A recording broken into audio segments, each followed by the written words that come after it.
আমার একটা প্রশ্ন, আমার সারা জীবনের সন্দেহ যে কেন ঈশ্বর এক ধর্ম সৃষ্টি করেননি, বা কেন সবার জন্য এক ধর্ম সৃষ্টি করেননি যাতে পৃথিবীতে শান্তি বজায় থাকে। তিনি কি জানতেন নাকি জানতেন না যে এ কারণে এজন্য সমস্যা হতে পারে? সুন্দর প্রশ্ন করলেন, খুবই সুন্দর প্রশ্ন। কেন ঈশ্বর একটি ধর্ম তৈরি করলেন না? কেন তিনি ভিন্ন ভিন্ন ধর্ম তৈরি করলেন? তাহলে তো কোনো সমস্যা থাকতো না, কোনো দ্বিধা থাকতো না। আমি তার সাথে একমত, খুবই সুন্দর প্রশ্ন। যদি আপনি কোরআন পড়েন, আল্লাহ কোরআনে বলেছেন সূরা আল ইমরান 3 নম্বর সূরা 19 নম্বর আয়াত, ইন্নাদ দীনা ইনদাল্লাহিল ইসলাম। আল্লাহ তাআলার কাছে একমাত্র গ্রহণযোগ্য ধর্ম হচ্ছে ইসলাম। ইসলাম মানে আল্লাহ তাআলার কাছে নিজের ইচ্ছাকে সমর্পণ করা। যদি আপনি সবগুলো ধর্ম দেখেন, সর্বশক্তিমান ঈশ্বর নবী বা রাসূল প্রেরণ করেছেন এক ধর্ম প্রচারের জন্য। সকল নবী রাসূল আদম আলাইহিস সালাম থেকে শুরু করে নূহ, মুসা, ঈসা, মুহাম্মদ সাল্লাল্লাহু আলাইহি সাল্লাম, সকল নবীগণই আর আমাদের নবী বলেছেন এ পর্যন্ত 1,24,000 নবী রাসূল এই পৃথিবীতে প্রেরণ কাছে পবিত্র কোরআনে সূরা ফাতির 35 নম্বর সূরা 24 নম্বর আয়াতে, ওয়া ইম মিন উম্মাতিন ইল্লা খালা ফিহা নাযীর, এমন কোন জাতি বা গোত্র নেই যাদের কাছে সতর্ককারী প্রেরণ করা হয়নি। আল্লাহ বলেন সূরা রাদ 13 নম্বর সূরা 7 নম্বর আয়াত, কুল্লি কওমিন হাদ, প্রত্যেক জাতির কাছে সতর্ককারী প্রেরণ করা হয়েছে। ভাই, সকল নবীগণ যারা এসেছিলেন তারা কেবল সর্বশক্তিমান ঈশ্বরের কাছে নিজের ইচ্ছাকে সমর্পণের কথাই শিখিয়েছেন। মূল কথা যা সকল নবীগণই শিক্ষা দিয়েছেন, একত্ববাদের কথা বলেছেন। তিনি কাউকে জন্ম দেননি, তার কোনো মা নেই, তার কোনো বাবা নেই, তিনি কেবল একক, তার মতো কোনো কিছু নেই। আর সময়ের স্রোতে পূর্ববর্তী নবীগণ যা প্রচার করেছেন তা পরিবর্তন হয়েছে। লেকচারে আমি বলেছি প্রায় সব ধর্মগ্রন্থ যেগুলো কোরআনের আগে এসেছে পরিবর্তিত হয়ে গেছে। আল্লাহ পবিত্র কোরআনে একাধিকবার বলেছেন যদি তিনি চাইতেন তবে সবাইকে আত্মসমর্পণকারী বানাতে পারতেন, মুসলিম বানাতে পারতেন। ভাই, মুসলিম শব্দটাকে ধর্ম মনে করবেন না। ইসলাম শব্দের অর্থ হলো এটা দিন, একটা জীবন ব্যবস্থা, নিজের ইচ্ছাকে সমর্পণ করা। আর মুসলিম মানে এরকম নাম থাকে না যে আব্দুল্লাহ, জাকির, সুলতান। মুসলিম হলো যে নিজের ইচ্ছাকে আল্লাহর কাছে সমর্পণ করে। যদি আপনার ইচ্ছাকে আল্লাহর কাছে সমর্পণ করেন তাহলে আমি আপনাকে বলবো মুসলিম। সুতরাং শুধু এই লেভেল দেখবেন না যে জাকির, সুলতান, আব্দুল্লাহ। আরবিতে মুসলিম মানে যে নিজের ইচ্ছাকে সমর্পণ করে। যদি কেউ নিজের ইচ্ছাকে সমর্পণ করে তিনি একজন মুসলিম। সুতরাং সকল নবীগণই শিক্ষা দিয়েছেন যে আমাদের ইচ্ছাকে সমর্পণ করতে হবে। সবাই এক ঈশ্বরের কথা শিক্ষা দিয়েছেন, সবাই তাওহীদ শিক্ষা দিয়েছেন। কিন্তু সময়ের আবর্তে সব গ্রন্থই পরিবর্তন হয়ে গেছে। এই কারণে সর্বশক্তিমান ঈশ্বর সর্বশেষ এবং চূড়ান্ত নবী মুহাম্মদ সাল্লাল্লাহু আলাইহি ওয়াসাল্লামকে প্রেরণ করেছেন, এবং সর্বশেষ ও চূড়ান্ত বার্তা পবিত্র কোরআন। সকল নবী যারা মুহাম্মদ সাল্লাল্লাহু আলাইহি ওয়াসাল্লামের আগে এসেছিলেন এবং সকল গ্রন্থ যেগুলো কোরআনের আগে এসেছিল সেগুলো শুধু সেই সময়কার লোকদের জন্য এসেছিল। কোরআনের 4টির নাম উল্লেখ আছে, তাওরাত, জবুর, ইনজিল এবং কোরআন। তাওরাত হলো সেই ওহী বা ঈশ্বরের বাণী যা মুসা আলাইহিস সালামকে দেওয়া হয়েছিল। জবুর ঈশ্বরের পক্ষ থেকে দাউদ আলাইহিস সালামকে দেওয়া হয়েছিল। ইনজিল হলো সেই ওহী বা ঈশ্বরের বাণী যা ঈসা আলাইহিস সালামকে দেওয়া হয়েছিল। আর কোরআন হলো সর্বশেষ এবং চূড়ান্ত বার্তা, সর্বশেষ ও চূড়ান্ত নবী মুহাম্মদ সাল্লাল্লাহু আলাইহি ওয়াসাল্লামকে দেওয়া হয়েছে। কোরআন আরো বলছে সূরা রাদ 13 নম্বর সূরা 38 নম্বর আয়াতে বলা হয়েছে লিকুল্লি আজলিন কিতাব, প্রত্যেক যুগেই কিতাব দেওয়া হয়েছিল, অনেক কিতাবই নাজিল করা হয়েছিল। কিন্তু সব কিতাব যা কোরআনের আগের এবং সকল নবী যারা মুহাম্মদ সাল্লাল্লাহু আলাইহি ওয়াসাল্লামের আগে এসেছিলেন তারা শুধু সেই সময় এবং সেই সময়ের লোকদের জন্য প্রেরিত। এ কারণে সর্বশক্তিমান ঈশ্বর এটাকে সংরক্ষণ করে রাখেননি। যেহেতু কোরআন হলো সর্বশেষ এবং চূড়ান্ত বার্তা, তাই এটা শুধু মুসলিম বা আরবদের জন্য না, এটা সমগ্র মানব জাতির জন্য।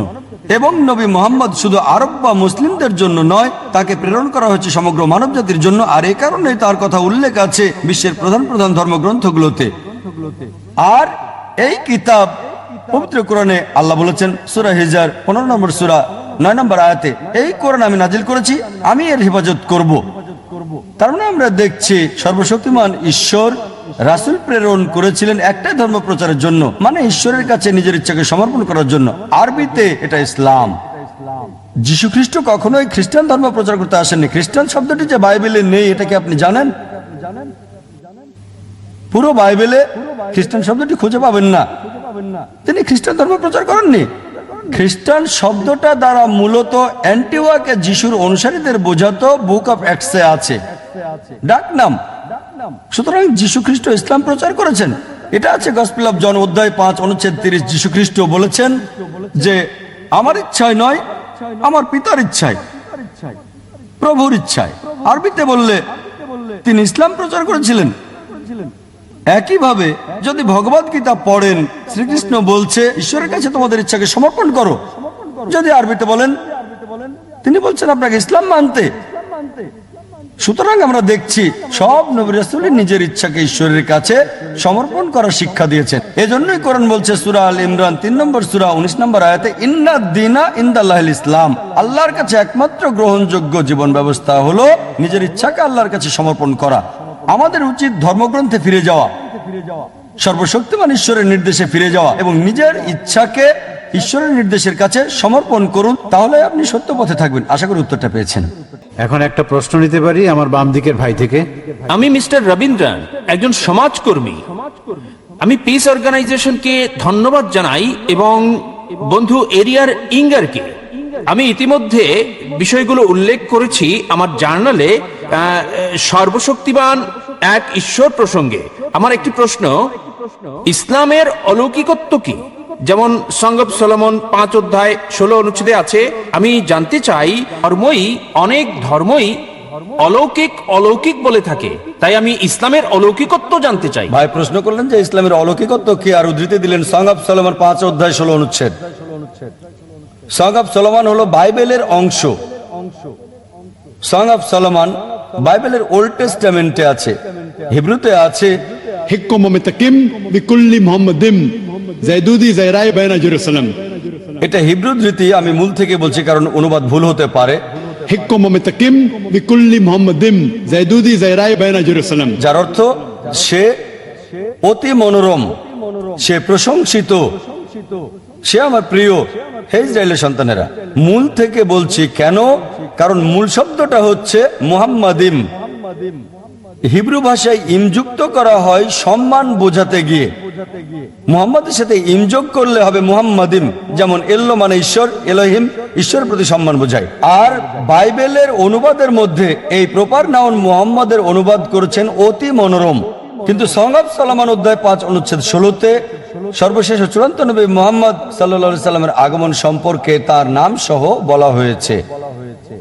এবার আসি আপনার প্রথম প্রশ্নে, ইসলামের অলৌকিকত্ব কি? ইসলামের অনেক অলৌকিকত্ব রয়েছে। যদি সহিহ হাদিস পড়েন, সেখানে 300-এরও বেশি অলৌকিকত্বের কথা উল্লেখ আছে যেগুলো নবীজি করেছিলেন। তবে যে অলৌকিকত্ব নিয়ে গর্ব করি তা হচ্ছে পবিত্র কোরআন। এটা হচ্ছে ইসলামের অলৌকিকত্ব। অন্য সব অলৌকিকত্ব আমরা বিশ্বাস করি, যেমন মুসা আলাইহিস সালাম সমুদ্র 2 ভাগ করেছিলেন, যীশু খ্রিস্ট ভাই সাল্লাল্লাহু আলাইহি সাল্লাম মৃতকে জীবিত করতেন। কিন্তু এখন যদি দেখতে যাই, সেই সময় কি যেতে পারবো যাচাই করতে সমুদ্র ভাগ করেছিলেন কিনা? সেই সময় লোকজন মানত। আপনি মানবেন, আমি মানবো? একই কথা অবিশ্বাসীদের ক্ষেত্রে অতীতে ফিরে যেতে পারবে না আর যাচাই করতে পারবে না মুসা আলাইহিস সালাম সমুদ্রকে 2 ভাগ করেছিলেন কিনা, যিশু মৃতকে জীবিত করেছিলেন কিনা, নবীজি মুহাম্মদ সাল্লাল্লাহু আলাইহি সাল্লাম চাঁদকে ভাগ করেছিলেন, কিন্তু সেই সময় যেতে পারবেন না। একটা অলৌকিকত্ব যেটা সেই সময়ের জন্য ছিল, এই সময়ের এবং শেষ সময় পর্যন্ত পবিত্র কোরআন। এটা অলৌকিকের অলৌকিক। আর 1 সপ্তাহ আগে, প্রায় 8 দিন আগে, এটা 12ই জানুয়ারি একটা লেকচার দিয়েছি, কোরআন এবং আধুনিক বিজ্ঞান সাংঘর্ষিক নাকি সামঞ্জস্যপূর্ণ। আর প্রমাণ করেছি এই কোরআন অলৌকিকের অলৌকিক। এটা শুধু অলৌকিক নয়, অলৌকিকের অলৌকিক। এটা সব সময়ের অলৌকিক। আগের সময়টা ছিল অলৌকিকত্বের, সেই সময় প্রমাণ করেছে। তারপর সাহিত্য এবং কবিতার যুগ আসলো। কোরআন হলো সবচেয়ে উত্তম সাহিত্য এই পৃথিবীর বুকে, মুসলিম এবং অমুসলিম আরবি বিশেষজ্ঞদের মতে। এখন যদি কোন ধর্মগ্রন্থ কাব্যিক ভাষায় বলে পৃথিবী সমতল, বিশ্বাস করবেন? উত্তর হচ্ছে না। কারণ এখন সময়টা সাহিত্য আর কবিতার নয়, এখন বিজ্ঞান আর প্রযুক্তির যুগ। তাই 8 দিন আগে আমি প্রমাণ করেছি কোরআন 1400 বছর আগে যা বলেছে, বিজ্ঞান সেটা এখন আবিষ্কার করেছে। 20 বছর আগে, 50 বছর আগে, 100 বছর আগে, 200 বছর আগে। কে কোরআনে এইসব কথা বলেছে? সর্বশক্তিমান ঈশ্বর ছাড়া কেউ না। সবচেয়ে ভালো অলৌকিক, চূড়ান্ত অলৌকিক, অলৌকিকের অলৌকিক হচ্ছে পবিত্র কোরআন। আমি নন্দগোপাল, পেশায় সাংবাদিক। আমার প্রশ্ন হলো, অধিকাংশ ধর্মে ঈশ্বরের ধারণা আর সাদৃশ্য ইত্যাদি খোঁজার পরেও কেন কোনো শান্তি আসছে না? কেন পারস্পরিক সহনশীলতা আসছে না এসব ধর্মগুলোর মধ্যে? কিভাবে এসব বন্ধ করা যায়? স্বাভাবিকভাবে সহজ মনে হলেও আসলে কিন্তু কঠিন। কিন্তু আপনি একটা দৃষ্টিকোণ থেকে বলতে পারেন কিভাবে এটা থামানো যায় ব্যক্তি পর্যায়ে? ভাই খুব সুন্দর প্রশ্ন করলেন। এত মিল, এত সাদৃশ্য, এত একত্ব থাকা সত্ত্বেও পৃথিবীর বিভিন্ন ধর্মগুলোর মধ্যে কেন এত শত্রুতা? আমার মতে এক কথায় এটার জন্য দায়ী হচ্ছে ধর্মীয় নেতারা। এজন্য আমি বলি, যদি আপনার ধর্মকে জানতে চান, আপনার ধর্মগ্রন্থে আপনি ফিরে যান। কিন্তু দুঃখজনক হলো, ধর্মপুত্ররা নিজেদের প্রভাবকে ধরে রাখতে চায়। তারা সাধারণ মানুষকে ধর্মগ্রন্থ থেকে দূরে রাখতে চায়, কারণ জনগণ ধর্মগ্রন্থ পড়ে যদি সরাসরি অনুসরণ করে তাহলে তাদের কাছে কে যাবে? তাই সবচেয়ে ভালো উপায় ধর্মগ্রন্থে ফিরে যান, বোঝার চেষ্টা করেন এবং অনুসরণ করেন। আমরা দেখি, যদিও আমরা জানি সব প্রধান ধর্মই বলে যে ঈশ্বর এক, ঈশ্বরের কোনো প্রতিমূর্তি নেই, মূর্তি পূজা করা যাবে না, তারপরও দেখি অধিকাংশ ধর্মই ইসলাম ছাড়া মূর্তি পূজায় বিশ্বাস করে। কেন? কারণ হলো, আমি একটা উদাহরণ দিচ্ছি। যদি একজন হিন্দু গুরুকে জিজ্ঞেস করেন যে বেদ পরিষ্কার করে স্পষ্ট করে বলছে ঈশ্বরের কোনো প্রতিমূর্তি নেই, সে আমাকে বলবে, হ্যাঁ হ্যাঁ ডাক্তার নায়েক, আমি জানি এটা পরিষ্কার নিষেধ, কিন্তু আসে ঈশ্বরের প্রতিমূর্তি নাই উঁচু স্তরের লোকজনের জন্য। নিচু স্তরের লোকজনের জন্য মনোনিবেশ করার জন্য মূর্তি প্রয়োজন। আমি বলি, এটা কোথায় আছে? বলবে, না না না, এটা আমাদের মতবাদ, নিজস্ব মতবাদ। ধর্মীয় গুরুরা নিজস্ব মতবাদ নিয়ে আসে আর বলে মনোনিবেশ করার জন্য মূর্তি দরকার। আমি আপনার সাথে একমত। তারা বলে, ডক্টর নায়েক, বেদ মূর্তি পূজার বিরোধী, বেদ সর্বশক্তিমান ঈশ্বরের প্রতিমূর্তির বিরোধী, কিন্তু সেটা উঁচু স্তরের লোকজনের জন্য। আর আমি তাদের বলি, প্রিয় পণ্ডিতজি, প্রিয় স্বামীজি, আমরা মুসলিমরা ইতিমধ্যে উঁচু স্তরে পৌঁছে গেছি, আমাদের মূর্তি দরকার হয় না। সুতরাং এই অবস্থায় আমাদের যা দরকার, অধিকাংশ ধর্মগুরু বা ধর্ম প্রচারক বা পণ্ডিত অধিকাংশ ধর্মের একই কাজ করে, যা আমি আপনাদের পরিষ্কার করে বলেছি।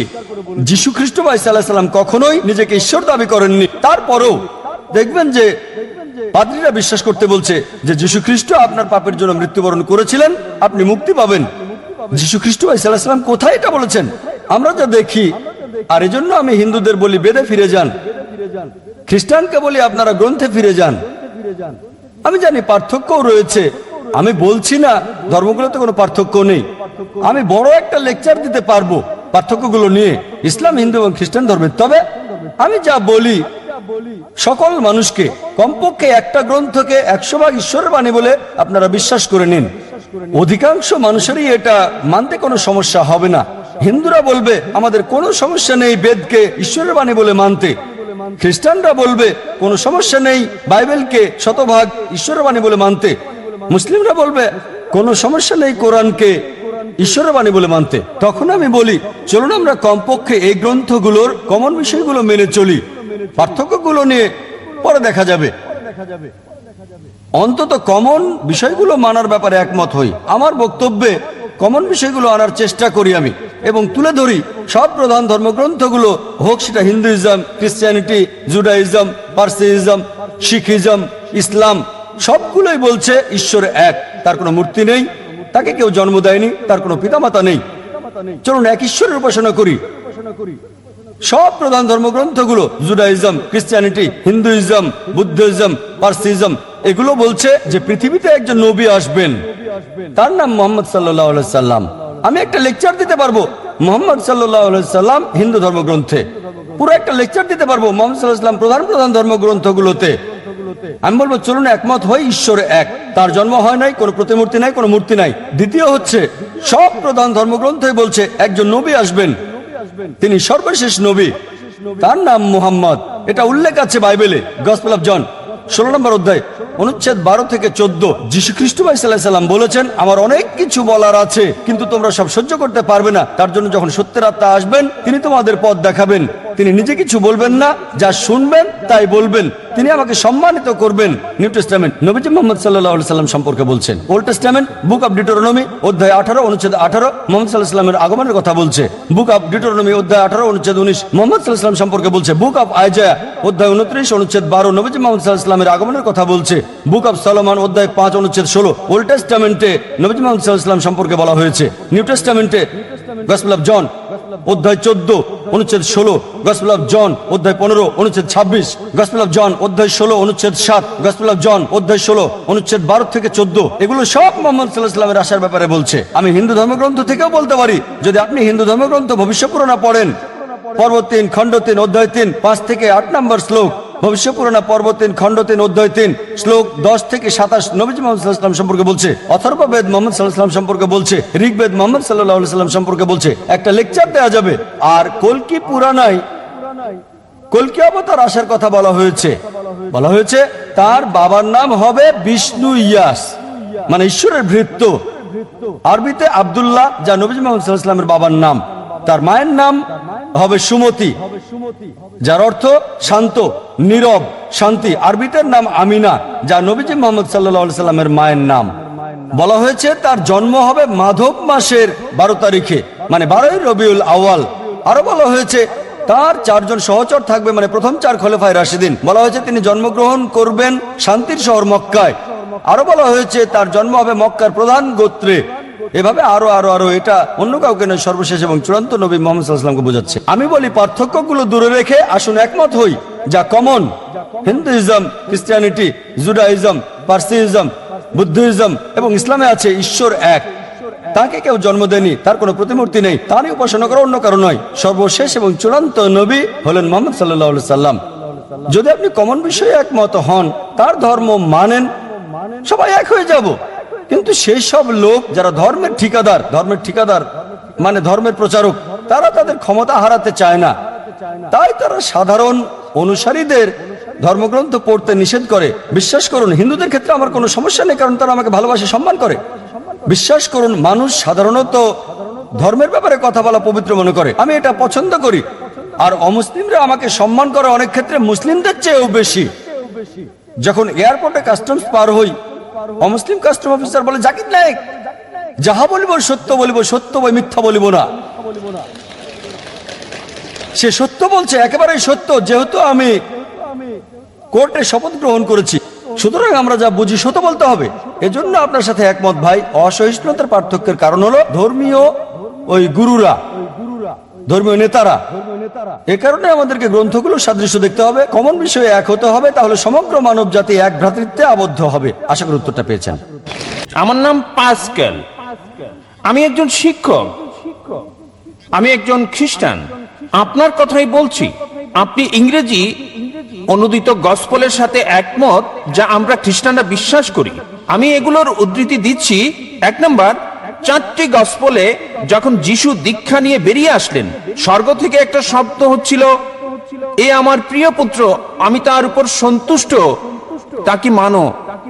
একইভাবে 2 নম্বরে আছে, মাউন্ট টাবুরে তাকে পবিত্র করা হলো, তার মুখমণ্ডল সূর্যের মতো দেখাচ্ছে, স্বর্গ থেকে শব্দ বেরিয়ে আসছে, এ আমার প্রিয় সন্তান, আমি তার উপর সন্তুষ্ট, তোমরা তার কথা শোনো। অনেক সময় তিনি শয়তানকে তাড়াতেন। তারা মানুষের কাছে এসে বলতো, হে ঈশ্বরের সন্তান, কেন আমাদের অত্যাচার করছো সময়ের আগে? আবার বড় যাজকের সামনে যাজক যখন তাকে বলল, মহাপ্রভুর শপথ, তাকে বললাম, তুমি কি ঈশ্বরের পুত্র? তখন যিশু বলল, তুমি এটা বলছো।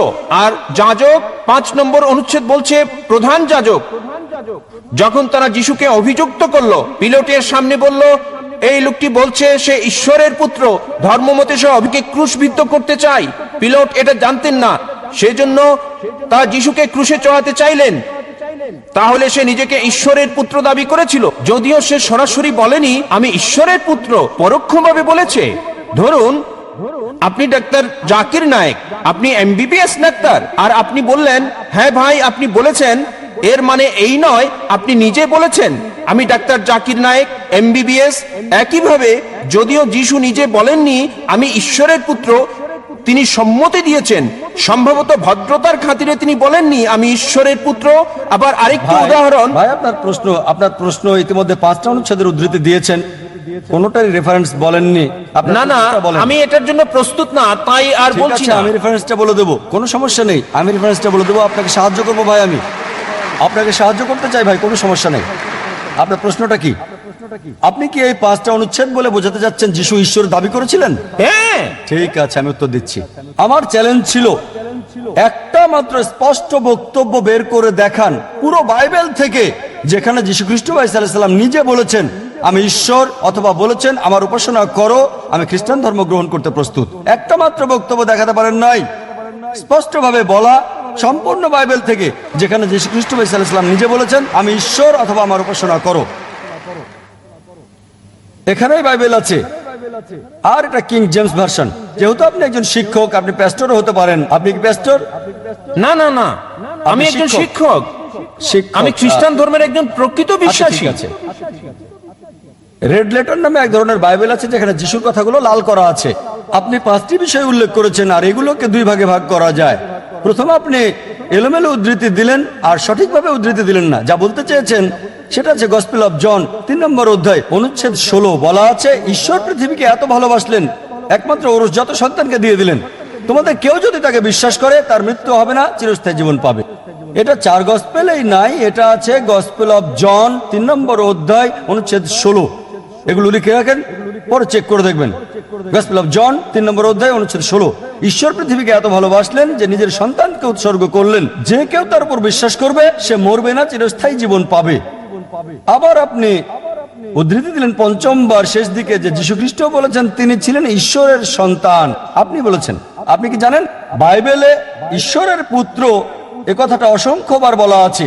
যদি আপনি বাইবেল পড়েন, আদম ছিলেন ঈশ্বরের পুত্র, আল্লাহ তাকে শান্তিতে রাখুন। ইব্রাহিম ছিলেন ঈশ্বরের পুত্র, ইসরাইল ছিলেন ঈশ্বরের পুত্র। আপনি যদি রোমান্স পড়েন 8 নম্বর অধ্যায়ে বলা আছে তারা সকলে যারা ঈশ্বরের আত্মার দ্বারা পরিচালিত তারা সকলে ঈশ্বরের পুত্র। আপনি যদি ঈশ্বরের দূত হন আপনি ঈশ্বরের পুত্র।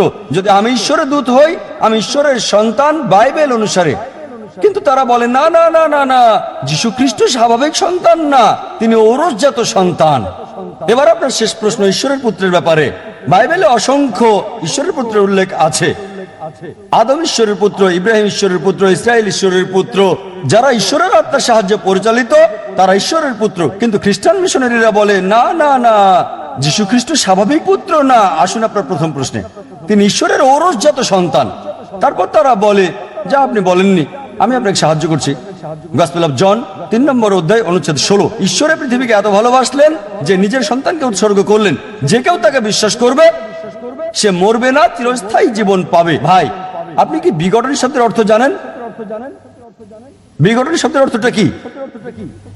না, বিগটন শব্দটার অর্থ কি? বিগটেন মানে এটা না যা আপনি বুঝেছেন। এটা মানে আমি এটা আপনাকে হতে পারে না। জিজ্ঞেস করছি বিগটন শব্দটার অর্থ কি? হ্যাঁ, আমি জানি। বিগটন শব্দের অর্থ কি? বিগটেন শব্দের 2টো অর্থ রয়েছে। যখন মানব জাতির বিষয়ে বলেন সে বিগটেন মানে তার রক্তমাংসের পুত্র। যখন ঈশ্বর বিগটেন বলেন তার মানে এটা কাউকে বোঝায় না, তাকে জন্ম দেয়া। এর মানে হলো গভীর সম্পর্ক পিতা এবং পুত্রের মাঝে, এটাই যথেষ্ট। যদি বলেন পুত্র, আমি বলি ধরেন কেউ এখানে আসলো আর আমি বললাম হে আমার পুত্র, সে কিছু মনে করবে না, কারণ তার অল্প বয়স। যদি আমি বলি যে পুত্র এখানে আসো, সে আসবে। যদি বলি বিগটন সন্তান এখানে আসো, সে আমার গালে চড় মারতে পারে। এই অভিযোগ করে যে নাউজুবিল্লাহ আমার দৈহিক সম্পর্ক তার মার সাথে। ঠিক, যদি একটা ছোট বালককে বলি বিগটন সন্তান, বা একটা যুবককে হতে পারে 23 বছরের, আমি 40-এরও বেশি, যদি বলি বিগটন সন্তান এখানে আসো, সে হয়তো আমার গালে চড় মারতে পারে। কেন? বিগটন মানে ঈশ্বরের দ্বারা সায়ার, সায়ার মানে নিম্নজাতের প্রাণীর যৌন ক্রিয়া সম্পর্কিত। আর এ কারণে যদি আপনি রিভাইজড স্ট্যান্ডার্ড ভার্সন বাইবেলটা পড়েন, সংস্করণ করেছে 32 জন উচ্চ পদস্থ খ্রিস্টান পণ্ডিত, যাদের সমর্থন করেছে 50টি খ্রিস্টান চার্চ। তারা বলেছে বিগটন শব্দটি গসপেল অফ জন অধ্যায় 3 অনুচ্ছেদ 16 হচ্ছে অসার কথা, একটা মিশ্রণ, একটা প্রতারণা, এবং তারা এটাকে বাইবেল থেকে বাদ দিয়েছে। আপনি কি জানেন? যদি রিভাইজড স্ট্যান্ডার্ড ভার্সন বাইবেল পড়েন, যেটা সবচেয়ে বেশি বিকৃত, সংস্করণ করেছে 32 জন উচ্চ পদস্থ খ্রিস্টান বিশেষজ্ঞ, যাদেরকে সহায়তা করেছে 50টি বিভিন্ন খ্রিস্টান মিশনারি। তারা বলেছে এই বিঘটন শব্দটি হচ্ছে অসার কথা, একটা মিশ্রণ, একটা প্রতারণা, এজন্য এই বিঘটন শব্দটা তারা বাদ দিয়েছে। সুতরাং যদি বলেন পুত্র, তবে ঈশ্বরের পুত্র আছে বাইবেলে অসংখ্য। সুতরাং আপনার প্রথম এবং শেষ প্রশ্নের উত্তর আমি দিয়েছি। এবার আসুন আপনার দ্বিতীয় এবং তৃতীয় প্রশ্নে। বলেছেন তিনি শয়তানকে তাড়ান, পুরো উদ্ধৃতি দেন। আপনি পুরো বাক্যটা বলেননি, আমি আমার লেকচারে বলেছি। গসপেল অফ ম্যাথিউ অনুযায়ী অধ্যায় 12 28 নম্বর অনুচ্ছেদ তিনি বলেছেন আমি শয়তানকে তাড়িয়ে দিই ঈশ্বরের আত্মার সাহায্যে। গসপেল অফ লুক অধ্যায় 11 অনুচ্ছেদ 20 আমি শয়তানকে তাড়াই ঈশ্বরের আঙ্গুলের সাহায্যে। এখানে বলছে না যে তিনি একা করেন, তিনি এটা করেন ঈশ্বরের সাহায্যে। এর মানে এই নয় যে তিনি ঈশ্বর। এই সবগুলো অনুচ্ছেদ যা আপনি বলছেন স্পষ্ট করে বলছে যে তিনি হচ্ছেন ঈশ্বরের দূত, তিনি নিজে ঈশ্বর ছিলেন না। এ কারণে আমি চ্যালেঞ্জ করেছি আপনি পুরো বাইবেলে একটা মাত্র অনুচ্ছেদ দেখান যেখানে স্পষ্ট করে বলা যীশু খ্রিস্ট বা ঈসা আলাইহিস সালাম নিজে বলেছেন যে আমি ঈশ্বর, বা তিনি বলেছেন আমার উপাসনা করো, আমি খ্রিস্টান ধর্ম গ্রহণ করতে প্রস্তুত আছি।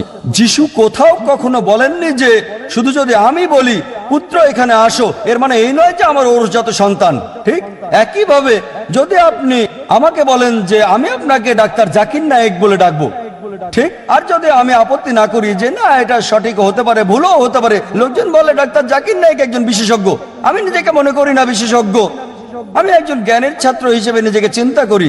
সুতরাং লোকজন আমাকে যদি বিশেষজ্ঞ বলে আর আমি নীরব থাকি, তার মানে এই নয় যে আমি গ্রহণ করছি। তারা আমাকে বিশেষজ্ঞ হিসেবে বিবেচনা করে, আমি নিজেকে বিবেচনা করি না। সবসময় নিজেকে জ্ঞানের একজন ছাত্র হিসেবে উল্লেখ করে থাকি, তালবে ইলম।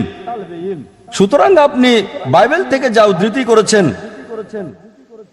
বাইবেলের যেখান থেকে করেন রেড লেটার হতে হবে। রেড লেটার মানে যীশু খ্রিস্ট বা ঈসা আলাইহিস সালামের কথা। একটা মাত্র বক্তব্য দেখান, স্পষ্ট অনুচ্ছেদ পরিষ্কার করে বলা পুরো বাইবেল থেকে যেখানে যীশু খ্রিস্ট বা ঈসা আলাইহিস সালাম নিজে বলেছেন যে আমি ঈশ্বর বা আমার উপাসনা করো, আমি খ্রিস্টান ধর্ম গ্রহণ করতে প্রস্তুত। আমি পল, আমার পেশা, আমি একজন পোস্ট গ্রাজুয়েট শিক্ষক। আমার প্রথম প্রশ্ন, আপনি আমাকে ভাই বললেন, তাহলে ভাই এবং মুসলিম ভাইয়ের মধ্যে পার্থক্য কি? দ্বিতীয় প্রশ্ন, এই প্রদর্শনীতে দেখছি বাদ্যযন্ত্র রাখা আছে, আপনি এগুলো নিষিদ্ধ করেছেন। বাদ্যযন্ত্র, আমার ভাইয়েরা বাদ্যযন্ত্র ব্যবহার করছে না, কিন্তু মালয়েলিয়াম কদর ইব্রাহিম বলেছেন কিছু বাদ্যযন্ত্র মনকে শান্ত করে এবং প্রশান্তি আনে। এটা কি যুক্তিসঙ্গত? আমি আসল কারণটা জানতে চাই। ভাই দুটো প্রশ্ন করলেন। প্রথমটা হচ্ছে যে আপনি আমাকে ভাই বলছেন, তাহলে আমার আর আপনার মধ্যে পার্থক্য কোথায়? ইসলামে দুই ধরনের ভাই আছে, একটা হচ্ছে মানবজাতি ভাই ভাই, আরেকটা বিশ্বাসীরা ভাই। এখন সবাই মানবজাতি হোক মুসলিম বা অমুসলিম, সে আমার মানবতার ভাই, কারণ আমাদের আদি উৎস এক, আদম এবং ইভ। ঠিক, একজন মুসলিম বিশ্বাসের ক্ষেত্রে আমার ভাই। যদি আপনি ইসলাম গ্রহণ করেন, যদি গ্রহণ করেন আপনার ইচ্ছাকে ঈশ্বরের কাছে সমর্পণ করেন, মানবতার ভাই থেকে আমি আপনাকে বিশ্বাসের ভাই বলবো। যদি বলেন যে আমি আমার ইচ্ছাকে ঈশ্বরের কাছে সমর্পণ করতে চাই, আমি শান্তি পেতে চাই, এই ভাই থেকে আমি আপনাকে বিশ্বাসের ভাই বলবো। দুই ধরনের ভাই, মানবতার ভাই, ইমানের ভাই। দ্বিতীয় প্রশ্নে আসি। এখানে বাদ্যযন্ত্রের উপর একটা ক্রস দেখেছেন। কিছু কিছু বাদ্যযন্ত্র প্রশান্তি আনে, মনে নীরবতা আনে। কিছু মালয়েশিয়ানদের কথা আপনি বলেছেন, কেন এটা নিষিদ্ধ? যদি পড়েন নবীজি মুহাম্মদ সাল্লাল্লাহু আলাইহি ওয়াসাল্লামের অনেক হাদিস রয়েছে যেগুলো বাদ্যযন্ত্রকে নিষেধ করেছে। ডাফের অনুমতি দিয়েছেন, একদিকে খোলা ড্রাম যেটা বাজানো যায় বিয়ে, ঈদ ইত্যাদিতে, কিন্তু অন্য সব বাদ্যযন্ত্রের ব্যাপারে তিনি নিষেধ করেছেন। কারণ হলো যে এই বাদ্যযন্ত্র মানুষকে সর্বশক্তিমান ঈশ্বরের কাছ থেকে দূরে নিয়ে যায়। এখন আমরা দেখি যে যেমন বাদ্যযন্ত্র, গিটার জাতীয় বাঁশি, দেখবেন রক মিউজিকে মানুষ দুলতে থাকে, লোকজন মাতাল হয়ে যায়, কাপড় খুলে ফেলে, নাচতে থাকে। সিনেমার গান শুনবেন, সিনেমার গান দেখবেন এতে মিউজিক রয়েছে, এর কোনো মানেই নাই। 1 2 3, 1 2 3 কি? 1 2 3 4 5 6 7 8 এভাবে বলতে থাকে। কি বলতে থাকে? তারপর গান শোনা যায়, নায়ক নায়িকাকে বলছে मैं तुम्हारे लिए चांद तोड़ के लेके आऊंगा, मैं तुम्हारे लिए सितारे तोड़ के लेके आऊंगा। তোমার জন্য চাঁদ এনে দেব, তোমার জন্য তারা এনে দেব। এটা একেবারে অযৌক্তিক। কোন প্রেমিক কি তারা এনে দিতে পারবে? পারবে না। তারপরে বলে কেন? গান। সুতরাং গানের সাথে আপনি মোহে চলে যান। কি বলছে সেটা বুঝতে পারছেন না, বারবার বলে যাচ্ছেন, এটা আপনাকে সত্য থেকে দূরে নিয়ে যায়, সর্বশক্তিমান ঈশ্বর থেকে দূরে নিয়ে যায়। আর এই কারণে আমাদের নবীজি মুহাম্মদ সাল্লাল্লাহু আলাইহি সাল্লাম মদ পান করতে নিষেধ করেছেন। এটার কিছু ভালো দিক থাকতে পারে, কিন্তু ক্ষতিই বেশি। যা কোরআন বলছে সূরা বাকারা অধ্যায় 2 আয়াত 219, যখন তারা নেশার ব্যাপারে মদ্যপানের বিষয়ে জিজ্ঞেস করে তাদের বলো ক্ষতি এবং উপকার উভয়ই আছে, তবে ক্ষতির পরিমাণ বেশি। মদের ক্ষেত্রে ডাক্তার হিসেবে আমি বলতে পারি, দেখবেন বিয়ার শরীরকে গরম রাখে। লোকজন আমাকে বলে, ভাই জাকির, বিয়ারটা তো ভালো, শরীর গরম রাখে। আমি বলি, শরীর গরম রাখতে চাইলে মধু খান, মধু শরীর বেশি গরম রাখে, কিন্তু মধুতে সেই নেশা নেই যা বিয়ারে আছে। সুতরাং গরমের চেয়ে নেশাটাই মুখ্য। কিছু ভালো দিক আছে, তবে ক্ষতিই বেশি। একইভাবে গান বাজনাতেও ভালোর চেয়ে মন্দ বেশি। আর এই কারণে এখন আমরা দেখি বাদ্যযন্ত্র, গান বাজনা এইসব মানুষকে সত্য সুন্দরের পথ থেকে, ঈশ্বরের কাছ থেকে দূরে নিয়ে যায়। এই জন্য আমাদের প্রিয় নবীজি সাল্লাল্লাহু আলাইহি সাল্লাম বাদ্যযন্ত্র নিষিদ্ধ করেছেন। আশা করি উত্তরটা পেয়েছেন। বাঁশি, বিশেষভাবে বাঁশি, বাঁশি শোনা যাবে কিনা এটা আমার প্রশ্ন। দেখুন, আমি ড্রাম এসবের ব্যাপারে বলছি না। ভাই, আপনি বলছেন যে যারা কোরআন জানে আর যারা কোরআন জানে না, এটা একই জিনিস বলছেন, এসব ব্যাপারে বলছি না। কথা বলছেন বিশ্বাসের ভাই, মানবতার ভাই, এই হ্যাঁ ব্যাপারে। হ্যাঁ, আমি বুঝতে পারিনি। দুটোতেই মন্তব্য করেছে, বাঁশির ব্যাপারে বলছে। সুতরাং বাঁশি এখানে মূল প্রশ্ন। হ্যাঁ। যে কেউ হতে পারে। হিন্দি সিনেমার অনেক গানে বাঁশি ব্যবহার দেখবেন আপনারা, জানেন? বাঁশি অনেক হিন্দি সিনেমার গানেই, এমনকি তামিল সিনেমা বা মালায়ালাম সিনেমা, আমি জানি না, এসবে বাঁশি ব্যবহার হয়। এটা মানুষকে মোহে রাখে, জানেন? এটা ভগবত গীতাতেও উল্লেখ আছে। ভগবত গীতায় শ্রীকৃষ্ণ বাঁশি ব্যবহার করতেন। হ্যাঁ, কেন জানেন? আনতে, কি জন্য? মনে প্রশান্তি আনতে। সে তীরে যেত, নদীর তীরে, হ্যাঁ। এবং বাঁশি বাজতো কেন? গোপীর স্ত্রীর সাথে নাচতে। গোপ স্ত্রী, ঠিক। এটা এজন্য আমরা এগুলো বিশ্বাস করি না। আমরা জানি, নারীদের সম্মান করি। যখন কোনো নারীকে দেখি, দৃষ্টি অবনত করি। যদি সে আপনার বোন, আপনার মা, আপনার স্ত্রী না হয়, তাহলে সেক্ষেত্রে কোরআন বলছে সূরা নূর অধ্যায় 24 আয়াত নাম্বার 30, যে পুরুষরা দৃষ্টি অবনত রাখবে, নারীরা দৃষ্টি অবনত রাখবে। আমরা এইসব বিশ্বাস করি না যে গোপী স্ত্রী যা বললেন। আর এই সব কিছুই একজন মানুষকে সত্য থেকে দূরে নিয়ে যায়। এ কারণে হোক সেটা বাঁশি বা হোক গিটার বা অন্য কোনো বাদ্যযন্ত্র, এটা নিষিদ্ধ। আবার আপনার প্রথম প্রশ্নে আসি, কেন সবাইকে যারা কোরআন মানে বা মানে না তাদেরকে আমরা ভাই বলি না? ভাই, অনেক মানুষই আছে যারা বলে যে মুসলিম, কিন্তু কোরআন অনুসরণ করে না। তাহলে তো আমার এভাবে বলতে হবে যে মুসলিম ভাই, তবে কোরআন মানে না। এজন্য আমি বলি বিশ্বাসের ভাই, এর মানে হচ্ছে যে তার ইচ্ছাকে ঈশ্বরের কাছে সমর্পণ করেছে। হয়তো সে ভালো মুসলিম না, ঠিক। আর মানবতার ভাই মানে আপনি মানুষ, আপনাকে ভাই বলবো। তবে বিশ্বাসের ভাই মানে যে ব্যক্তি নিজের ইচ্ছাকে আল্লাহর কাছে সমর্পণ করে। এখন যদি বলেন শান্তি চান নিজের ইচ্ছাকে ঈশ্বরের কাছে সমর্পণ করার মাধ্যমে, প্রথমে দেখেন ঈশ্বরের ইচ্ছাটা কি। বেদ পড়েন, সর্বশক্তিমান ঈশ্বরের কথা বলা আছে, একজন নবী আসার কথা বলা আছে, তার নাম নবী মুহাম্মদ।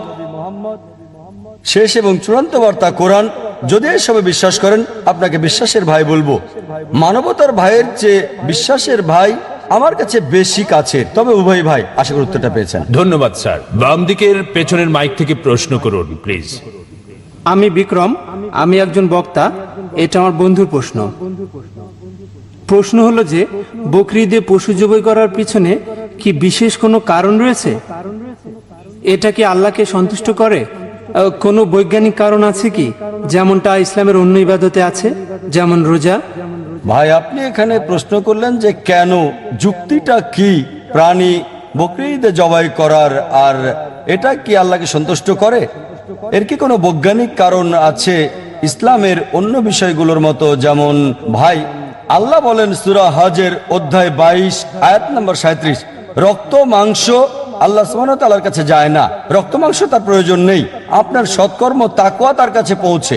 তাই আমরা প্রাণী জবাই করি রক্ত মাংসের জন্য নয়, আল্লাহর উদ্দেশ্যে।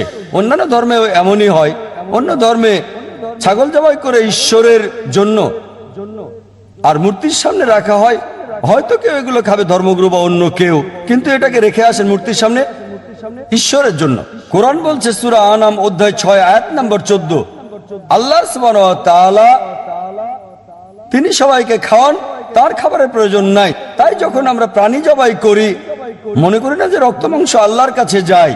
এটার কারণ নবী ইব্রাহিম আলাইহিস সালামের ঘটনা স্মরণ করা। যখন সর্বশক্তিমান ঈশ্বর নবী ইব্রাহিম আলাইহিস সালামকে বললেন যে ঈশ্বরের পর পৃথিবীতে সবচেয়ে তোমার প্রিয় জিনিস কি, তিনি বললেন আমার সন্তান। সর্বশক্তিমান ঈশ্বর তখন বললেন যে সবচেয়ে প্রিয় জিনিসটা তুমি কি আমাকে উৎসর্গ করতে পারবে? আর নবী ইব্রাহিম আলাইহিস সালাম এই নির্দেশ শুনলেন। তখন ছেলে তিনি বললেন ইসমাইল আলাইহিস সালাম যে বাবা আপনি চোখ বেঁধে নেন, কেননা আমাকে ভালোবাসেন, আমাকে দেখলে দায়িত্বটা পালন নাও হতে পারে যা ঈশ্বর চান। এইভাবে এই ঘটনা চলে আসছে। যখন তিনি সন্তানকে জবাই করতে গেলেন, সন্তানের স্থলে একটি ভেড়া দেওয়া হলো, একটা ছাগল দেওয়া হলো। সেটাকে স্মরণ করতেই আমরা বকরিদ উদযাপন করে থাকি। যখন আমরা প্রাণী জবাই করি, তখন এটা দিয়ে পৃথিবীকে জানাই মানুষের উৎসর্গ সর্বশক্তিমান ঈশ্বরের দরকার নাই। তিনি নবী ইব্রাহিম আলাইহিস সালামকে পরীক্ষা করছিলেন। এমন না যে নবী ইব্রাহিম পাশ করবে না ফেল করবে, তিনি জানতেন না। তিনি ভালোভাবে এটা জানতেন যে আমার নবী ইব্রাহিম পরীক্ষায় পাশ করতে পারবে। এটা আমাদের স্মরণ করিয়ে দেয় মানুষ উৎসর্গ করা নিষিদ্ধ। এমনকি এখনো বিশেষ করে আমাদের এই দেশে ইন্ডিয়াতে প্রতিদিন মানুষকে উৎসর্গ করা হচ্ছে ঈশ্বরের নামে, যা একেবারে নিষিদ্ধ। এখানে আমাদের স্মরণ করাচ্ছে সর্বশক্তিমান ঈশ্বরের মানুষ উৎসর্গ প্রয়োজন নেই। আবার আমরা যখন পশু জবাই করি, মনে করি না যে রক্ত মাংস সর্বশক্তিমান ঈশ্বরের কাছে যায়। পশু জবাইয়ের যে মাংস, সেই মাংসের 1/3 দিতে হয় গরিব লোকদের, আরেক অংশ আত্মীয় স্বজনকে দিতে হয়। নিজে বড় জোর 1/3 রাখতে পারেন। এখানে আবার ভাগ করছি, যদি চান পুরোটাই গরিবদের দিতে পারেন, তবে কমপক্ষে 1/3 আত্মীয় স্বজনদের, 1/3 নিজের জন্য। এভাবে গরিবদের সাহায্য করা হচ্ছে, গরিবদের খাওয়ানো হচ্ছে। আমাদের এটাও স্মরণ করাচ্ছে যে মানুষ উৎসর্গ নিষিদ্ধ। আর সর্বশক্তিমান ঈশ্বরের কোন প্রাণীর রক্ত মাংসের প্রয়োজন নেই। একই সাথে আমরা গরিবদের সাহায্য করছি, খাবার দিচ্ছি এবং ভ্রাতৃত্ব বৃদ্ধি করছি। আশা করি উত্তরটা পেয়েছেন। আমার ডান দিকের একজন অমুসলিম বোন থেকে একটা প্রশ্ন নিচ্ছি। শুভ সন্ধ্যা স্যার। স্যার আমার দুটো প্রশ্ন এই সন্ধ্যায়। প্রথমটা হলো শরিয়া কি? কারণ আমরা কোরআন মানি পবিত্র গ্রন্থ, জীবন ধারণ সবকিছু এর উপর ভিত্তি করে, কিন্তু শরিয়া কি? কারণ গতকাল বিবিসিতে দেখেছি অপরাধীকে শাস্তি দেওয়া হচ্ছে শরিয়াতে যা লেখা আছে তার উপর ভিত্তি করে। আমি জানতে চাই এটা কি। এটা আমার প্রথম প্রশ্ন। দ্বিতীয় প্রশ্ন, সাধারণত হিন্দু ধর্মে আমরা সবাই ধ্যান চর্চা করি, যার দ্বারা শ্লোক পাঠ করি, কোনো কিছুতে মনোযোগ দেই, যেমন আলো।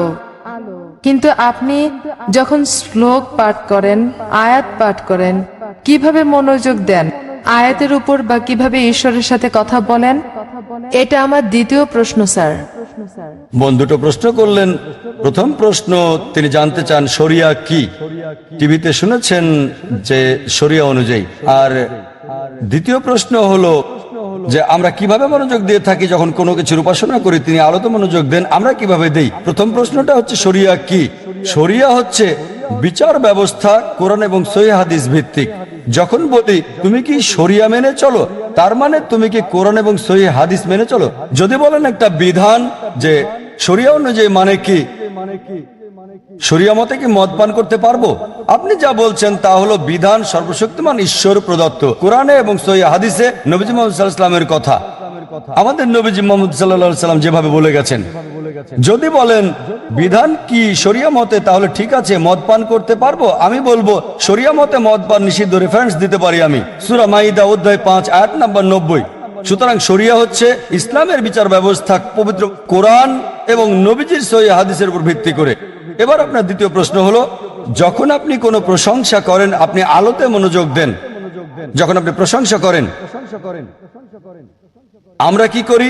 যখন আল্লাহর কাছে প্রার্থনা করি তখন যা করি সরাসরি ঈশ্বরের সাথে যোগাযোগ করি। আমরা প্রার্থনা সরাসরি ঈশ্বরের সাথে যুক্ত, হটলাইন, সরাসরি যোগাযোগ।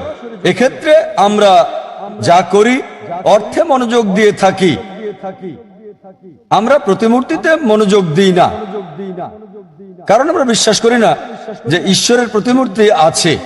এটা করার মানে আপনি ঈশ্বরকে ছোট করে দেখছেন। এখন চিন্তা করেন, আপনি ঈশ্বরে মনোযোগ দিচ্ছেন, সর্বশক্তিমান ঈশ্বরের মূর্তি বানাচ্ছেন, ঈশ্বরকে ছোট করছেন, মূর্তিতে সীমাবদ্ধ করছেন। ধরেন যদি মূর্তি পড়ে যায়, ভেঙে যায়, চিন্তা করেন যে নিজেকে সাহায্য করতে পারে না তাকে ঈশ্বর ভাবছেন। তাই আমরা ঈশ্বরকে ছোট করতে পারি না, ঈশ্বরকে গালমন্দ করতে পারি না। এজন্যই প্রার্থনা করার সময় আমরা সরাসরি প্রার্থনা করি, অর্থের দিকে মনোযোগ দিয়ে থাকি। এ কারণে স্বাভাবিকভাবে আমরা সালাত আদায় করি।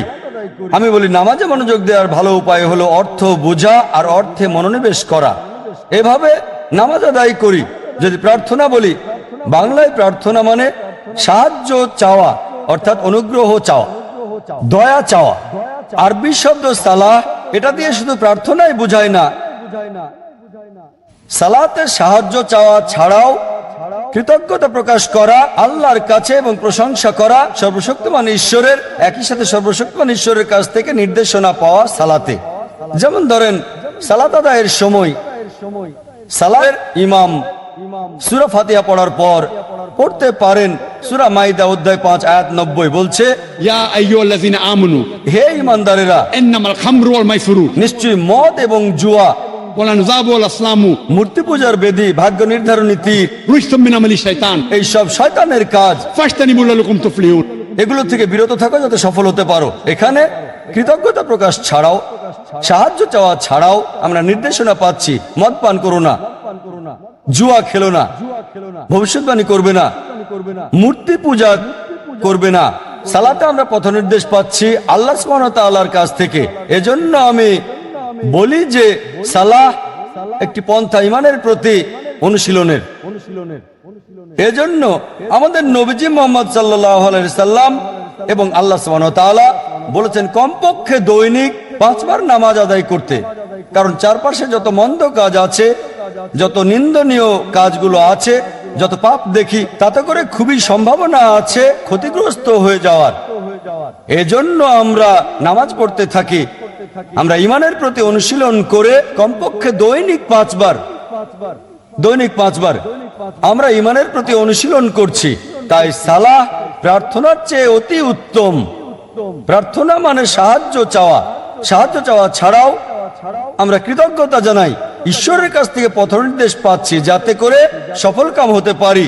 আপনি শরিয়া অনুসরণ করতে পারেন, সর্বশক্তিমান ঈশ্বরের কাছে নিজের ইচ্ছাকে সমর্পণ করতে পারেন। আশা করি উত্তরটা পেয়েছেন। ধন্যবাদ স্যার। এখন প্রশ্ন করুন বাম দিক থেকে। আমি নন্দগোপাল, পেশায় সাংবাদিক। আমার প্রশ্ন হলো, অধিকাংশ ধর্মে ঈশ্বরের ধারণা আর সাদৃশ্য ইত্যাদি খোঁজার পরেও কেন কোনো শান্তি আসছে না? কেন পারস্পরিক সহনশীলতা আসছে না এসব ধর্মগুলোর মধ্যে? কিভাবে এসব বন্ধ করা যায়? স্বাভাবিকভাবে সহজ মনে হলেও আসলে কিন্তু কঠিন। কিন্তু আপনি একটা দৃষ্টিকোণ থেকে বলতে পারেন কিভাবে এটা থামানো যায় ব্যক্তি পর্যায়ে? ভাই খুব সুন্দর প্রশ্ন করলেন। এত মিল, এত সাদৃশ্য, এত একত্ব থাকা সত্ত্বেও পৃথিবীর বিভিন্ন ধর্মগুলোর মধ্যে কেন এত শত্রুতা? আমার মতে এক কথায় এটার জন্য দায়ী হচ্ছে ধর্মীয় নেতারা। এজন্য আমি বলি, যদি আপনার ধর্মকে জানতে চান আপনার ধর্মগ্রন্থে আপনি ফিরে যান। কিন্তু দুঃখজনক হলো ধর্মপুত্ররা নিজেদের প্রভাবকে ধরে রাখতে চায়, তারা সাধারণ মানুষকে ধর্মগ্রন্থ থেকে দূরে রাখতে চায়।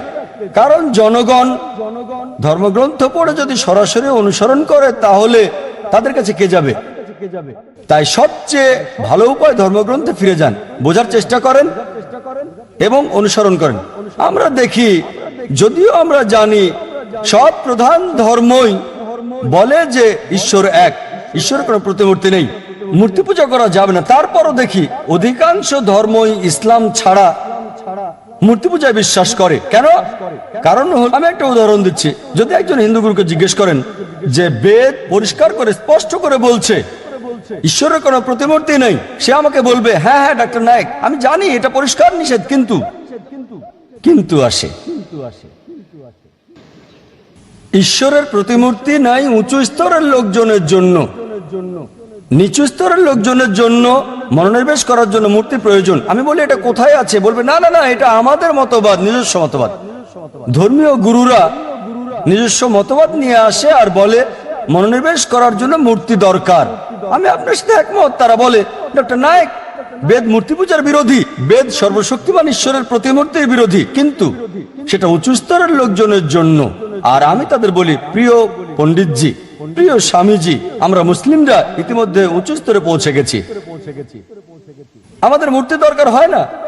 সুতরাং এই অবস্থায় আমাদের যা দরকার, অধিকাংশ ধর্মগুরু বা ধর্ম প্রচারক বা পণ্ডিত অধিকাংশ ধর্মের একই কাজ করে, যা আমি আপনাদের পরিষ্কার করে বলেছি।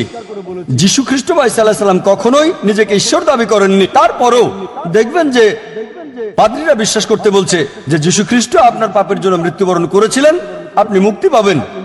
যীশু খ্রিস্ট ভাই সাল্লাল্লাহু আলাইহি সাল্লাম কোথায় এটা বলেছেন? আমরা যা দেখি। আর এজন্য আমি হিন্দুদের বলি বেদে ফিরে যান, খ্রিস্টানকে বলি আপনারা গ্রন্থে ফিরে যান। আমি জানি পার্থক্যও রয়েছে, আমি বলছি না ধর্মগুলোতে কোনো পার্থক্য নেই। আমি বড় একটা লেকচার দিতে পারবো পার্থক্যগুলো নিয়ে, ইসলাম, হিন্দু এবং খ্রিস্টান ধর্মের। তবে আমি যা বলি, সকল মানুষকে কমপক্ষে একটা গ্রন্থকে 100 ঈশ্বরের বাণী বলে আপনারা বিশ্বাস করে নিন। অধিকাংশ মানুষেরই এটা মানতে কোনো সমস্যা হবে না। হিন্দুরা বলবে আমাদের কোনো সমস্যা নেই বেদকে ঈশ্বরের বাণী বলে মানতে, খ্রিস্টানরা বলবে কোনো সমস্যা নেই বাইবেলকে শতভাগ ঈশ্বরের বাণী বলে মানতে, মুসলিমরা বলবে কোনো সমস্যা নেই কোরআনকে ঈশ্বরের বাণী বলে মানতে। তখন আমি বলি, চলুন আমরা কমপক্ষে এই গ্রন্থগুলোর কমন বিষয়গুলো মেনে চলি, পার্থক্যগুলো নিয়ে পরে দেখা যাবে। অন্তত কমন বিষয়গুলো মানার ব্যাপারে একমত হই। আমার বক্তব্যে কমন বিষয়গুলো আনার চেষ্টা করি আমি, এবং তুলে ধরি সব প্রধান ধর্মগ্রন্থগুলো, হোক সেটা হিন্দুইজম, ক্রিশ্চিয়ানিটি, জুডাইজম, পার্সিজম, শিখিজম, ইসলাম, সবগুলোই বলছে ঈশ্বর এক, তার কোনো মূর্তি নেই, তাকে কেউ জন্ম দেয়নি, তার কোনো পিতামাতা নেই। চলুন এক ঈশ্বরের উপাসনা করি। সব প্রধান ধর্মগ্রন্থগুলো, জুডাইজম, ক্রিশ্চিয়ানিটি, হিন্দুইজম, বুদ্ধিজম, পার্সিজম, এগুলো বলছে যে পৃথিবীতে একজন নবী আসবেন, তার নাম মুহাম্মদ সাল্লাল্লাহু আলাইহি সাল্লাম। আমি একটা লেকচার দিতে পারবো মুহাম্মদ সাল্লাল্লাহু আলাইহি সাল্লাম হিন্দু ধর্মগ্রন্থে, পুরো একটা লেকচার দিতে পারবো মুহাম্মদ সাল্লাল্লাহু আলাইহি সাল্লাম প্রধান প্রধান ধর্মগ্রন্থগুলোতে। আমি বলবো চলুন একমত হই, ঈশ্বর এক, তার জন্ম হয় নাই, কোনো প্রতিমূর্তি নাই, কোনো মূর্তি নাই। দ্বিতীয় হচ্ছে, সব প্রধান ধর্মগ্রন্থই বলছে একজন নবী আসবেন, তিনি সর্বশেষ নবী, তার নাম মুহাম্মদ। এটা উল্লেখ আছে বাইবেলে, গসপেল অফ জন 16 নম্বর অধ্যায়, অনুচ্ছেদ 12 থেকে 14। যীশু খ্রিস্ট ভাই সাল্লাল্লাহু আলাইহি সাল্লাম বলেছেন, আমার অনেক কিছু বলার আছে, কিন্তু তোমরা সব সহ্য করতে পারবে না। তার জন্য যখন সত্যের আত্মা আসবেন, তিনি তোমাদের পথ দেখাবেন। তিনি নিজে কিছু বলবেন না, যা শুনবেন তাই বলবেন। তিনি আমাকে সম্মানিত করবেন। নিউ টেস্টামেন্ট নবীজি মুহাম্মদ সাল্লাল্লাহু আলাইহি সাল্লাম সম্পর্কে বলছেন। ওল্ড টেস্টামেন্ট বুক অফ ডিউটেরোনমি অধ্যায় 18 অনুচ্ছেদ 18 মুহাম্মদ সাল্লাল্লাহু আলাইহি সাল্লামের আগমনের কথা বলছে। বুক অফ ডিউটেরোনমি অধ্যায় 18 অনুচ্ছেদ 19 মুহাম্মদ সাল্লাল্লাহু আলাইহি সাল্লাম সম্পর্কে বলছে। বুক অফ আইজায়া অধ্যায় 29 অনুচ্ছেদ 12 নবীজি মুহাম্মদ সাল্লাল্লাহু আলাইহি সাল্লামের আগমনের কথা বলছে। বুক অফ সলোমন অধ্যায় 5 অনুচ্ছেদ 16 ওল্ড টেস্টামেন্টে নবীজি মুহাম্মদ সাল্লাল্লাহু আলাইহি সাল্লাম সম্পর্কে বলা হয়েছে। নিউ টেস্টামেন্টে গসপেল অফ জন অধ্যায় 14 অনুচ্ছেদ 16, গসপেল অফ জন অধ্যায় 15 অনুচ্ছেদ 26, গসপেল অফ জন অধ্যায় 16 অনুচ্ছেদ 7, গসপেল অফ জন অধ্যায় 16 অনুচ্ছেদ 12 থেকে 14। এগুলো সব মুহাম্মদ সাল্লাল্লাহু আলাইহি সাল্লামের আসার ব্যাপারে বলছে। আমি হিন্দু ধর্মগ্রন্থ থেকেও বলতে পারি, যদি আপনি হিন্দু ধর্মগ্রন্থ ভবিষ্যৎ পুরাণ পড়েন, পর্ব 3 খণ্ড 3 অধ্যায় 3 5 থেকে 8 নম্বর শ্লোক, ভবিষ্যৎ পুরাণ পর্ব 3 খণ্ড 3 অধ্যায় 3 শ্লোক 10 থেকে 27 নবীজি মুহাম্মদ সাল্লাল্লাহু আলাইহি সাল্লাম সম্পর্কে বলছে। অথর্ববেদ মুহাম্মদ সাল্লাল্লাহু আলাইহি সাল্লাম সম্পর্কে বলছে। ঋগ্বেদ মুহাম্মদ সাল্লাল্লাহু আলাইহি সাল্লাম সম্পর্কে বলছে। একটা লেকচার দেওয়া যাবে। আর কল্কি পুরাণায় কল্কি অবতার আসার কথা বলা হয়েছে তার বাবার নাম হবে বিষ্ণু ইয়াস, মানে ঈশ্বরের ভৃত্য। আরবিতে আব্দুল্লাহ, যা নবীজি মুহাম্মদ সাল্লাল্লাহু আলাইহি সাল্লামের বাবার নাম। তার মায়ের নাম হবে সুমতি। যার অর্থ শান্ত, নীরব, শান্তি। আরবিতের নাম আমিনা, যা নবীজি মোহাম্মদ সাল্লাল্লাহু আলাইহি সাল্লামের মায়ের নাম। বলা হয়েছে তার জন্ম হবে মাধব মাসের 12 তারিখে, মানে 12ই রবিউল আউয়াল। আরো বলা হয়েছে তার 4 জন সহচর থাকবে, মানে প্রথম 4 খলিফায়ে রাশিদিন। বলা হয়েছে তিনি জন্মগ্রহণ করবেন শান্তির শহর মক্কায়। আরো বলা হয়েছে তার জন্ম হবে মক্কার প্রধান গোত্রে। এভাবে আরো আরো আরো, এটা অন্য কাউকে নয়, সর্বশেষ এবং চূড়ান্ত নবী মুহাম্মদ সাল্লাল্লাহু আলাইহি ওয়াসাল্লামকে বোঝাচ্ছে। আমি বলি পার্থক্যগুলো দূরে রেখে আসুন একমত হই যা common. Hinduism, Christianity, Judaism, Parsiism, Buddhism এবং ইসলামে আছে ঈশ্বর এক। তাকে কেউ জন্ম দেয়নি, তার কোনো প্রতিমূর্তি নেই, তারই উপাসনা করা অন্য কারো নয়। সর্বশেষ এবং চূড়ান্ত নবী হলেন মুহাম্মদ সাল্লাল্লাহু আলাইহি সাল্লাম। যদি আপনি কমন বিষয়ে একমত হন, তার ধর্ম মানেন, সবাই এক হয়ে যাব। কিন্তু সেই সব লোক যারা ধর্মের ঠিকাদার মানে ধর্মের প্রচারক, তারা তাদের ক্ষমতা হারাতে চায় না। তাই তারা সাধারণ অনুসারীদের ধর্মগ্রন্থ পড়তে নিষেধ করে। বিশ্বাস করুন, হিন্দুদের ক্ষেত্রে আমার কোনো সমস্যা নেই, কারণ তারা আমাকে ভালোবাসে, সম্মান করে। বিশ্বাস করুন, মানুষ সাধারণত ধর্মের ব্যাপারে কথা বলা পবিত্র মনে করে, আমি এটা পছন্দ করি। আর অমুসলিমরা আমাকে সম্মান করে অনেক ক্ষেত্রে মুসলিমদের চেয়েও বেশি। যখন এয়ারপোর্টে কাস্টমস পার হই, অমুসলিম কাস্টম অফিসার বলে, জাকির নায়েক, যাহা বলিব সত্য বলিব, সত্য বই মিথ্যা বলিব না। সে সত্য বলছে, একেবারেই সত্য, যেহেতু আমি কোর্টে শপথ গ্রহণ করেছি, সুতরাং আমরা যা বুঝি সত্য বলতে হবে। এজন্য আপনার সাথে একমত ভাই। অসহিষ্ণুতার পার্থক্যের কারণ হলো ধর্মীয় ওই গুরুরা, ধর্মীয় নেতারা। এ কারণে আমাদেরকে গ্রন্থগুলো সাদৃশ্য দেখতে হবে, কমন বিষয়ে এক হতে হবে, তাহলে সমগ্র মানব জাতি এক ভ্রাতৃত্বে আবদ্ধ হবে। আশা করি উত্তরটা পেয়ে। আমার নাম পাস্কেল, আমি একজন শিক্ষক, আমি একজন খ্রিস্টান। আপনার কথাই বলছি। আপনি ইংরেজি অনুদিত গসপলের সাথে একমত, যা আমরা খ্রিস্টানরা বিশ্বাস করি। আমি এগুলোর উদ্ধৃতি দিচ্ছি।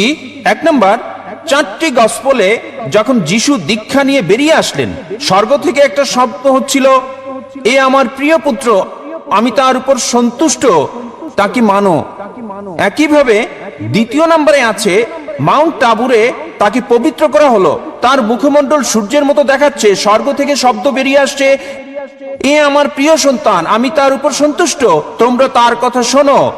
অনেক সময় তিনি শয়তানকে তাড়াতেন। তারা মানুষের কাছে এসে বলতো, হে ঈশ্বরের সন্তান, কেন আমাদের অত্যাচার করছো সময়ের আগে? আবার বড় যাজকের সামনে যাজক যখন তাকে বলল, মহাপ্রভুর শপথ, তাকে বললাম, তুমি কি ঈশ্বরের পুত্র? তখন যিশু বলল, তুমি এটা বলছো। আর যাজক 5 নম্বর অনুচ্ছেদ বলছে, প্রধান যাজক যখন তারা যিশুকে অভিযুক্ত করলো, পিলোটের সামনে বলল, এই লোকটি বলছে সে ঈশ্বরের পুত্র, ধর্মমতে সে অভিশপ্ত, আর আমরা তাকে ক্রুশবিদ্ধ করতে চাই। পিলোট এটা জানতেন না, সেজন্য তা যিশুকে ক্রুশে চড়াতে চাইলেন।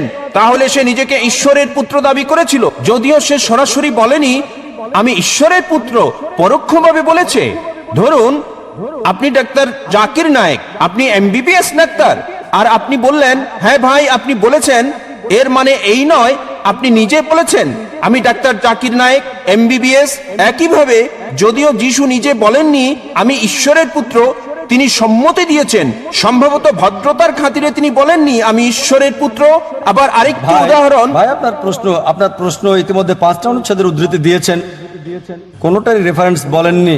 না না, আমি এটার জন্য প্রস্তুত না, তাই আর বলছি না। আমি রেফারেন্সটা বলে দেবো, কোনো সমস্যা নেই, আমি রেফারেন্সটা বলে দেবো, আপনাকে সাহায্য করবো ভাই, আমি আপনাকে সাহায্য করতে চাই ভাই, কোনো সমস্যা নেই। আপনার প্রশ্নটা কি?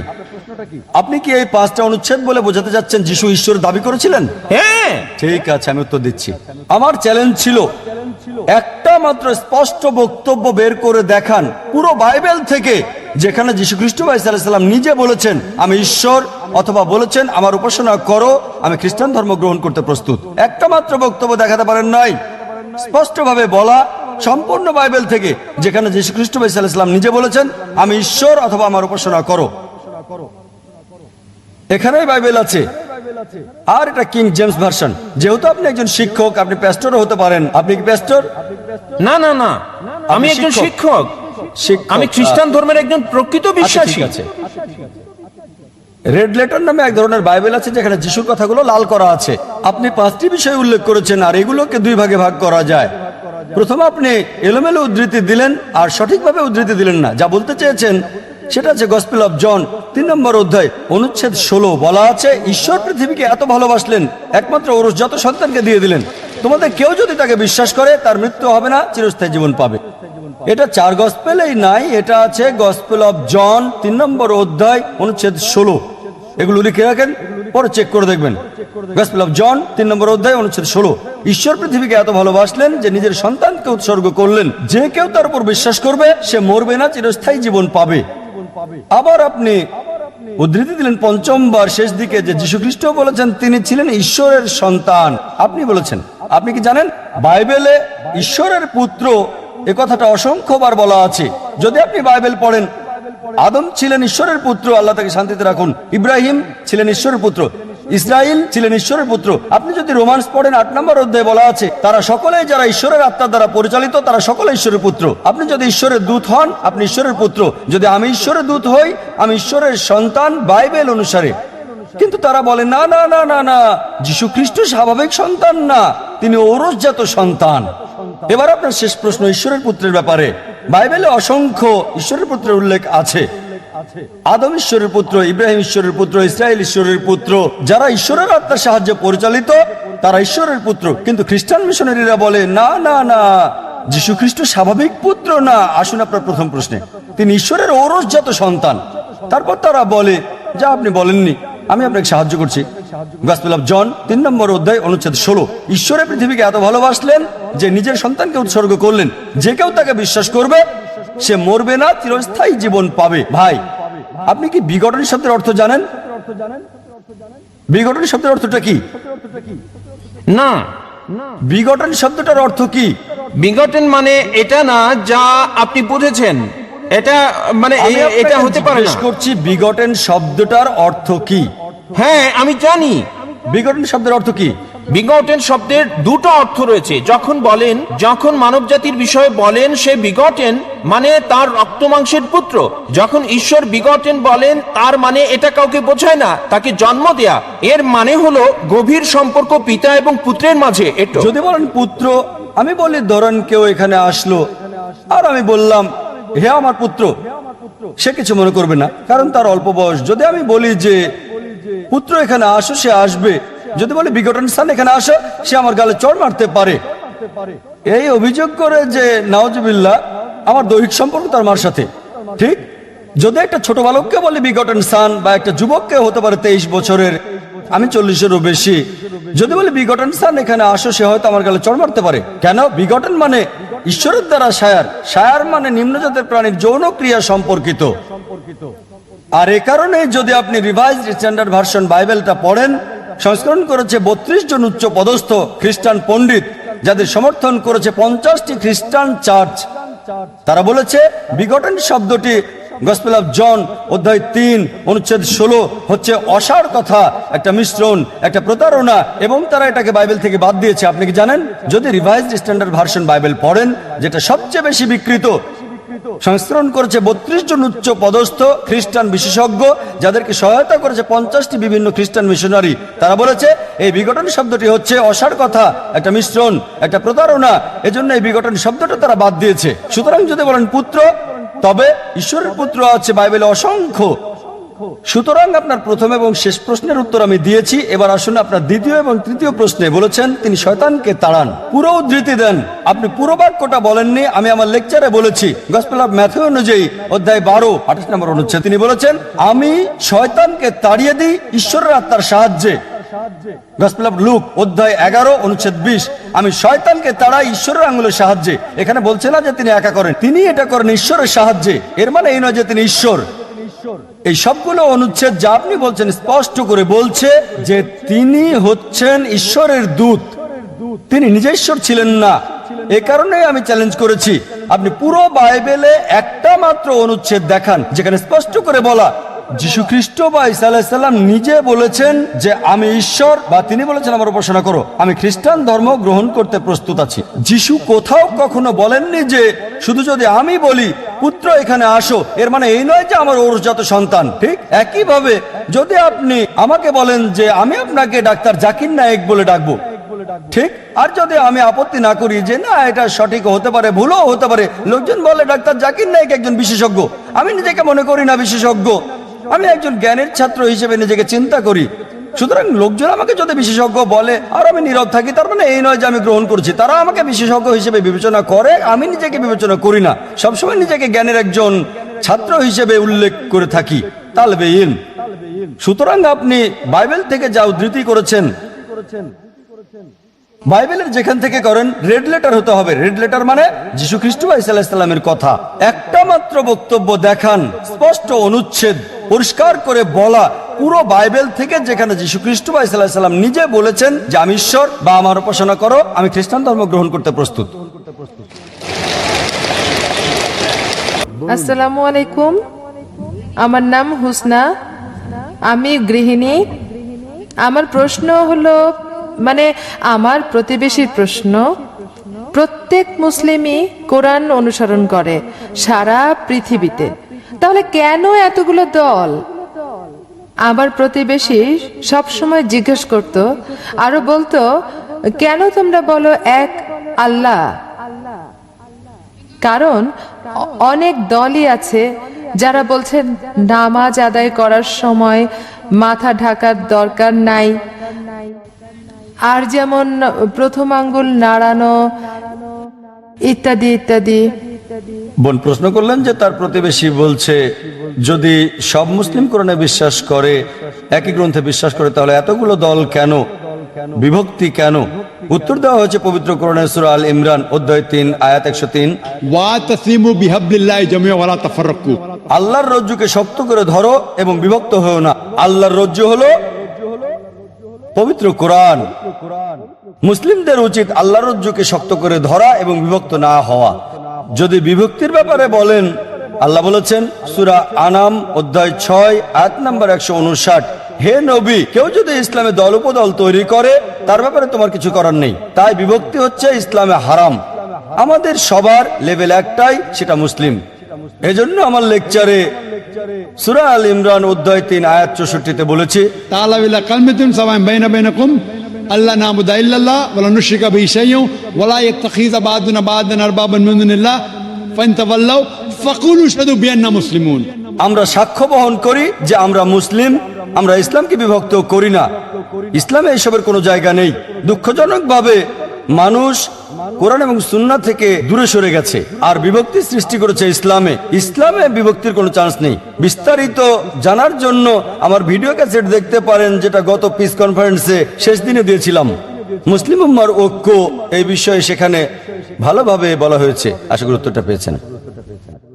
এখন আমরা শেষ প্রশ্নটি নিচ্ছি অমুসলিম ভাই থেকে। প্রথমে আমি আমার পক্ষ থেকে আন্তরিক বিনীত সম্মান জানাচ্ছি বিশ্বাসের ভাইয়ের চেয়ে মানবতার ভাইকে সুযোগ করে দেওয়ার জন্য এটা আমার স্বাভাবিক বিনয়, আন্তরিক কৃতজ্ঞতা। আমি এটা খুবই পছন্দ করি।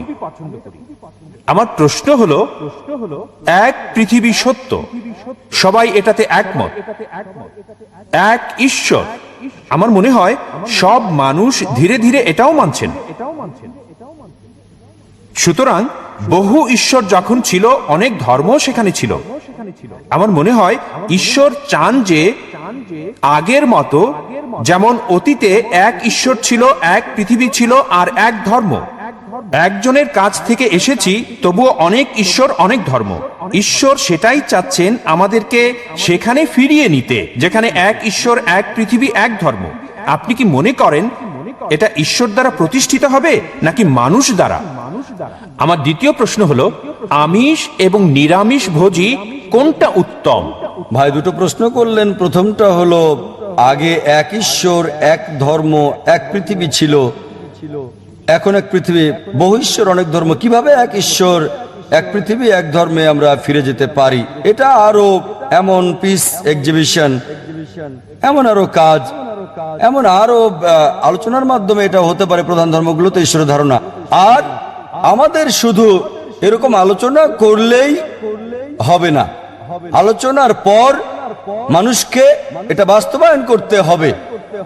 আপনার কাছে আমার অনুরোধ ভাই, এটা বাস্তবায়ন করুন যে ঈশ্বর এক, ধর্ম একটাই, ঈশ্বর কেবল একজনই, তাকে কেউ জন্ম দেয়নি, তার কোনো প্রতিমূর্তি নেই।